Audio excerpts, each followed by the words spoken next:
Hi everybody. For my last discussion board, I wanted to share a story of my research paper, and it's the story of an extraordinary woman.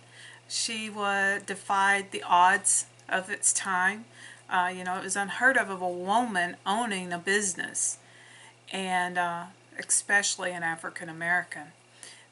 This woman is Clara Brown. She was a slave that was sold at the age of 3 from Virginia to Kentucky. She spent many years in that one home, and then when the owner died, she was sold, and her husband and her children were sold separate from her, where she stayed with a gentleman for 20 years, and at his death, his children freed her, gave her freedom. And because of Kentucky's laws at the time, she had to leave Kentucky. So she found a wagon train headed west and decided to pay her way as the cook, and took care of the laundry for everyone on that wagon train as they made their way into Denver. And it's here in Denver that she established her first business as a laundry and cook for the people moving through, headed to the mines of the great gold rush of the time. And it was also here that she opened up her home for God's services, and it was here that the white Methodist pastor would come in and hold Bible studies. And when he wasn't there, she would hold Sunday school classes and stuff in between his trips as he traveled through the country. She left Denver and went on into Central City because that was the main hub of the time, and that's where her business truly grew.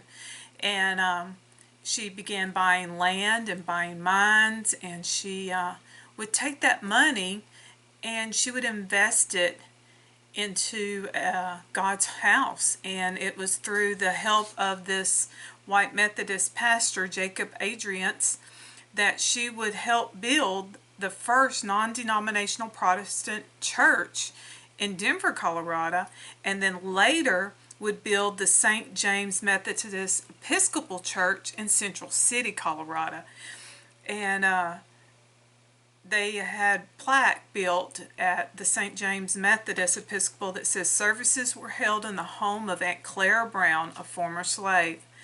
And after the Civil War, Clara Brown, which became known as Aunt Clara Brown to everyone in Central City and around her, would take care of people as they come through the town. But then she took her money and went back looking for her family.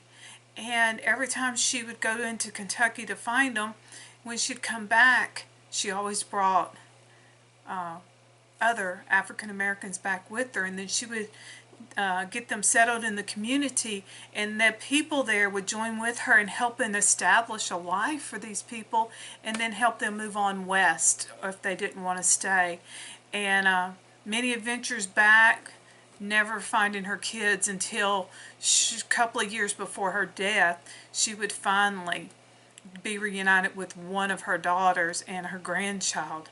But she was well known through everyone, and in the Central City Opera House, 55 years after the death of Aunt Clara Brown, had installed a memorial chair, and on it is stated a tribute to the Angel of the Rockies for the amount of lives that were changed because of her faith in God through the churches and Sunday schools, and then her charitable acts that just brought the community together. Great books that I was involved in was Clara, an Ex-Slave in the Gold Rush of Colorado by Roger Baker. Another one is One More Valley, One More Hill, the story of Aunt Clara Brown. Lots of newspaper articles that just love to tell the story of what the charitable things that Clara did. Really interesting. Check her out. She's a great lady. Y'all, I've enjoyed this semester with y'all. Thanks again.